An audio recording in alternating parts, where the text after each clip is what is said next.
खरं तर प्रत्येक वर्षी मान्सूनपूर्व आणि त्याचबरोबर जी आहे ती नाले सफाई संदर्भामध्ये बैठका घेतल्या जातात. मे महिन्याच्या पूर्वीपासून या संदर्भामध्ये कारवाई संदर्भामध्ये मेजर नाले असतील किंवा मायनर नाले असतील त्याच्या सफाई संदर्भात आणि त्याचबरोबर मिठी रिव्हरच्या साफसफाई संदर्भामध्ये मोठ्या प्रमाणामध्ये टेंडर निघली जातात. परंतु दुर्दैवाने ते काम होताना दिसलं नाही. यावर्षी आम्ही ज्या बैठका घेतल्या त्याच्यामध्ये हे काम काही ठिकाणी 20%, काही ठिकाणी 35% झालेलं आम्हाला आढळलं.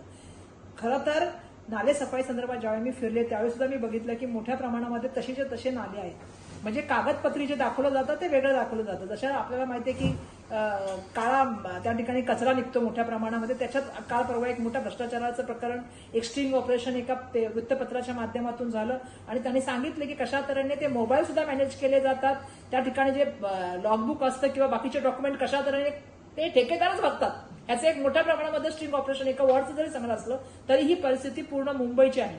काही प्रमाणामध्ये जर आपण बघितलं असेल तर ह्याला जबाबदार जे आहेत ते सगळ्यात मोठी जी जबाबदारी घ्यावी लागेल ती म्हणजे या ठिकाणी असलेले आयुक्त. कारण माझं त्यांना सांगणं हे आहे की तुम्ही 3 वर्षापासून राज्य सरकार इलेक्शन घेत नाही.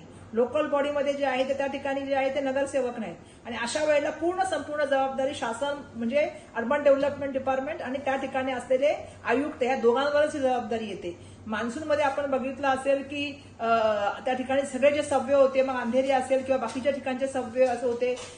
हिंदमाता जो आपण सगळ्यांना माहिती आहे की प्रत्येक वेळी सायण आहे, माटुंगा आहे, धारावी आहे. त्याचबरोबर अंडरग्राऊंडचे रस्ते आहेत ते भुयारी मार्ग भरले. रेल्वेचे त्या ठिकाणी जे आहे त्या ठिकाणी ट्रॅकमध्ये पाणी आलं आणि आता नवीन उद्घाटन केलेली विकास पुरुषां 2 जे क्रेडिट घेत आहेत त्या 2 विकास पुरुषांना माझं सांगणे की आता तुम्ही ओपन केलेली जी आहे ती भुयारी मेट्रो जी आहे त्याच्यामध्ये पाणी शिरलं मोठ्या प्रमाणामध्ये. त्या ठिकाणी त्यावरून पाणी गळत होतं. असंच पाणी मागच्या वर्षी कोस्टल रोडमध्ये सुद्धा पडत होतं. त्यामुळे या सगळ्या विकासाच्या मागे जे मोठ्या प्रमाणामध्ये भ्रष्टाचाराची जी कीड लागलेली आहे आम्ही सातत्याने मागणी करतोय की नाले सफाई आणि मान्सून पूर्वची तयारी जी आहे या संदर्भामध्ये एक इंडिपेंडंट बॉडी किंवा एसीबीच्या माध्यमातून चौकशी व्हावी. एक चौकशी सुरू आहे जी डिनोमोरची चालू आहे. माझं म्हणणं डिनोमोरची चौकशी करा पण ही चौकशी सुद्धा सिलेक्टिव्ह होते. म्हणजे काही लोकांची जी चौकशी व्हायला पाहिजे की 3 वर्षापासूनची मंडळी करतायत त्यांची सुद्धा चौकशी व्हायला पाहिजे.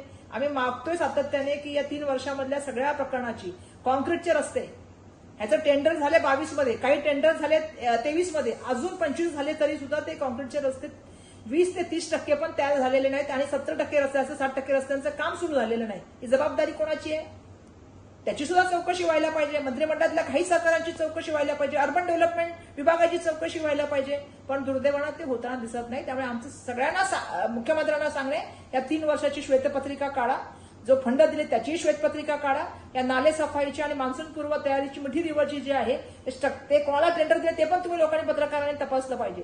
त्याची चौकशी करा. त्याची चौकशी एसीबीच्या माध्यमातून करा.